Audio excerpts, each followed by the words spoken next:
No, the nigga Puff, like, he called, we used to kick it on telephone and shit, after the Mace shit. Right.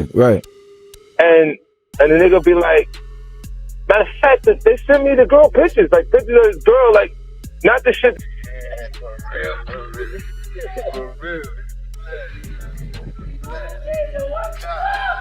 Continuously called Puff gay.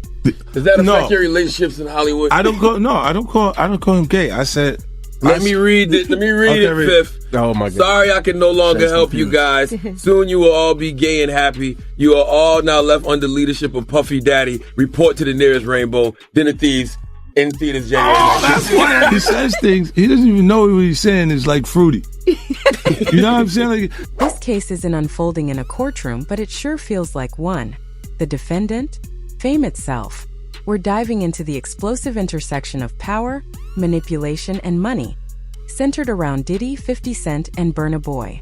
What began as collaboration and brotherhood has turned into public chaos, with whispers of betrayal, control, and something far darker. And when 50 Cent enters the chat, you know things are about to get brutally honest. But what's real?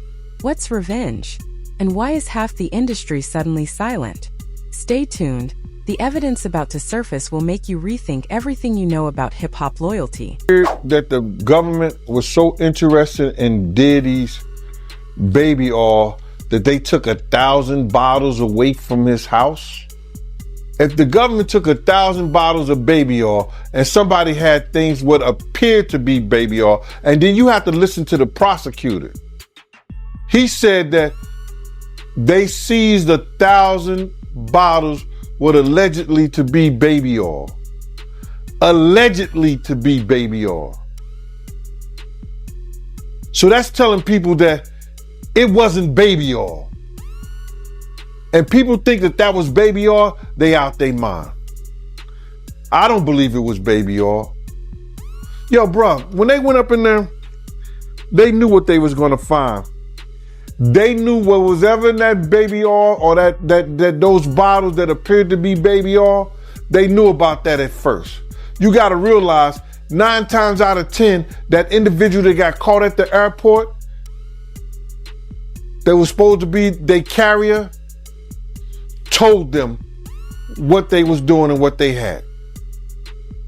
I wouldn't put him past that he told them everything. So when they went up in there, they knew they had to take whatever was out there and that thing that... When that footage allegedly surfaced involving Diddy and Burna Boy, it wasn't just gossip, it was an earthquake. Two of the most powerful men in global music suddenly found their reputations colliding. Diddy, the mogul who built empires. Burna Boy, the global ambassador of African sound. What we're seeing isn't just rumor. It's the unraveling of a partnership that once symbolized Black excellence across continents. And the way 50 Cent steps into this conversation, he's not speculating, he's testifying from the sidelines, warning everyone that fame in this business is a game of control, not creativity. Bro, listen to me. Costco don't sell that much baby oil. Where you know sell that much baby oil? Yeah, I don't know any store that sell that much baby oil. I know Costco, they came out and said that they don't even sell baby oil. My sentiments exactly. But you personally, right, what do you believe was in the baby oil? If you ever seen a massage parlor being raided and they walking out the people, do they take the massage oil with them when they go? No, they just walk out the people who are being arrested. If you ever seen a person getting arrested and the people being arrested in those brothel houses, do they take out the stuff in the brothel houses? No, they don't. They take the individuals who are being arrested out the brothel houses. For them to take 1,000 bottles of baby oil, it's like that they did not leave one. They left people there, but they ain't leave not one bottle. Nobody needed no baby oil. So my whole thing about it is that, and 9 times out of 10, if I would give it a wild guess, it was, and like some of the people told me, it was probably that GHB.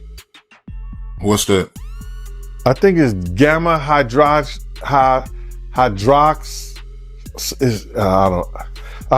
I looked it up, bro. Let me see. See if I can find it. I know this is just showing everything like that, but oh no. Let me. Yo, somebody tap dance or sing or do something. You know what I'm saying? While I'm doing this. Oh, here it go right here. It's gamma hydroxy butyric. What is its effect on the body? It's a euphoria, drowsiness, decreased anxiety, and memory impairment. It works on the nervous system and gives you this feeling of euphoria. So they take that and rubbed it on her, and you forget who you are, what you doing. Before the controversy, Burna Boy's rise was unstoppable. A story of African pride turned global phenomenon. But behind the glamour, insiders were whispering. Exhaustion, creative restriction, and heavy industry strings were pulling tighter. That collaboration with Diddy on Twice as Tall? It wasn't just music, it was a merger of power. Yet sometimes when you mix art and control, somebody's light has to dim. And if you listen to Burna's tone during interviews from that era, he wasn't just tired, he sounded trapped. The question now, was Diddy helping Burna reach the world or keeping him under it? That's what y'all do. And then you get these hard jostling. So I'm just like curious. these are the you like half man.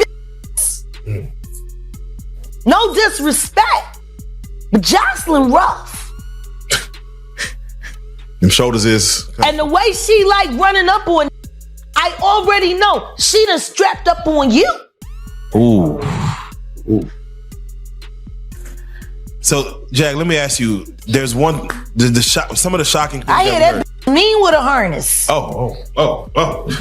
Okay, not a harness. Yeah. So I gotta ask you this. I'm sure somebody's already asked you this, but have you ever been to a P. Diddy party? Yeah, several, many, honestly. And so, can you take us through like what goes on, like when you were there? What did I say when y'all asked me about why was the TD Jakes at the Diddy party? Yeah. What'd I say? Money and sex. That's correct. Were you surprised that there were so many cameras in his houses? No. That he was recording these? Of course. He is the J. Edgar Hoover of hip hop. Okay. Y'all done seen him put on the pyramid with a skirt? So let me ask you, when you hear that Cassie was told to hire male escorts to come and what they call freak-offs now. Yeah. Is that something normal that happens in Hollywood? Yeah. Freak-offs. Yeah. Okay. Everybody know that. I've been saying it. Yeah. How many times I got these is wild. So do you feel like people, when they hear pink cocaine, Young Miami has to bring across? Wait, the Tusi. Yeah, the Tusi. That's what they call it. I found out. I talked to my drug guy. Because I wanted to be informed. Because people was calling it Tusi, that's calling it the Tunchi. I didn't know which one it was. So I talked to my drug guy, and my drug guy filled me in. And then it made perfect sense. Tusi. Talk to him. Drugs with Jaguar. Let's talk. Drugs education. 101. So Tusi is the cocaine. But they take the ketamine and cook it up. And they fold it into the coke. Now, if you don't know what ketamine is what they call on the street special K. It's a veterinary drug. It's a horse tranquilizer. Now, gay men have been using this for years. See, back in the day, if you went to a gay party or a gay rave, there were certain drugs that you would always find on hand. Viagra, ecstasy, special K, and cocaine. Now see, the cocaine keep you up all night, but unfortunately it gives you limp noodle because of with the blood flow. So you want to fuck with a half-hard dick all night. So that's why you have the Viagra, to make sure that the dick involuntarily stays hard while you're numbing your fucking self with the coke. Now see, the ketamine, that's a horse tranquilizer. So that relaxes all your muscles. You could get fucked by 80 fucking ton gorillas. You wouldn't feel a thing. So now your dick is gonna stay hard. You numbed up and you high. You got the ketamine in you, so you don't feel. When 50 Cent brought up the 1,000 bottles of baby oil, it sounded absurd, almost comedic. But listen carefully, and it's a metaphor for something much darker. Behind the jokes lies a claim that authorities didn't seize lotion. They seized leverage. Every bottle could represent another secret, another piece of the puzzle about what really happens behind mansion walls. And when 50 jokes that Costco don't sell that much baby oil, it's his coded way of saying, this is bigger than people think. The industry often masks its filth in luxury packaging, and this time the mask might be slipping. And everything like that, because this is stuff that happened back in the day. And then maybe that if they knew there was going to ever be a YouTube, or they knew there was going to ever be social media, a lot of the stuff probably wouldn't have got played out like it did. But things happen, and these are just stories from the past. I would like to use that as what you call that, just to clear the facts up what's going on. But it all started, we was in Atlanta. And this story starts when I'm with Puff and he's in exotic bookstores and he's doing shopping, right? He's shopping, getting his stuff and everything like that. So, you know, this is the first time I was ever in an exotic bookstore with Puff.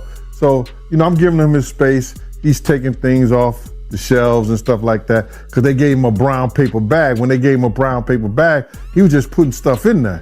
So I said, damn, you know, he got to go put it on the counter and, you know, show everybody what he's getting. So as he's going, I'm just looking at the places where he's picking stuff from. So there's one part he picked up some things from up here on my left side. And then he picked like quite a few of them down. I'm like, okay. He put them in the bag. So when I went by there and I looked up there and it said butt plugs. And I was like, hey, yo. I was messing with him. Because people don't understand, you know, we was like friends. He was a part of the same gang. So I'm still going to tease him. I'm still going to mess with him and everything like that. I could do that. It wasn't just no security thing. So I say, yo, what are you getting this for? And it said butt plugs. And he was like, yo, can I do my shopping by myself? I said, yeah, you could do it by yourself, brother. And he started walking and everything like that. So when he got I just waited at the counter. So when he got to the counter, he didn't even have to show the guy nothing. He just gave the guy a wad of money. I mean, like he gave the guy a stack, something like this. And Puff wasn't the dude that carried no 20s and no 50s and nothing like that. And I mean, like, he just said, boom. And we walked out the store. So we had to leave Atlanta and go to North Carolina for a show. You understand? And it was him, this rapper, Sarah, and this other girl. We all got on a G5 jet, and we flew to G4 jet, and we flew to North Carolina. So later on that, I think that afternoon, same day, this rapper and him, they all in the room together. I said, who your cousin? And he said, Ja Rule. I said, well, he busy right now. He said, he busy doing what? I said, he with Puff, they're in the room, they busy, they don't want to be bothered. He said, well, I'm going in there. I said, bruh, you ain't going in there, because he told me they don't want nobody to be bothering them. And he was like, yo, I don't care, man, I'm going in there. That bull like that. I said, yo, bruh, Jesus Christ had to come down here and take the air out of my body before you get in that room right there. Watch. He tried to bum rush me. I grabbed his and threw him against the piano. When I threw him into the piano, Puff and Ja Rule runs out the room. Puff got his towel, Ja grabbing his towel, but they butt the naked. And so then Ja was like, yo, what's going on? Yo, G, that's my cousin. He know me well, and Puff was like, yo, G, what happened? I said, he tried to get in the room. I told him he couldn't get in the room. And he was like, Puff looked at Ja. He said, yo, Ja said, you ain't want to go in that room because there's a lot of freaking going on.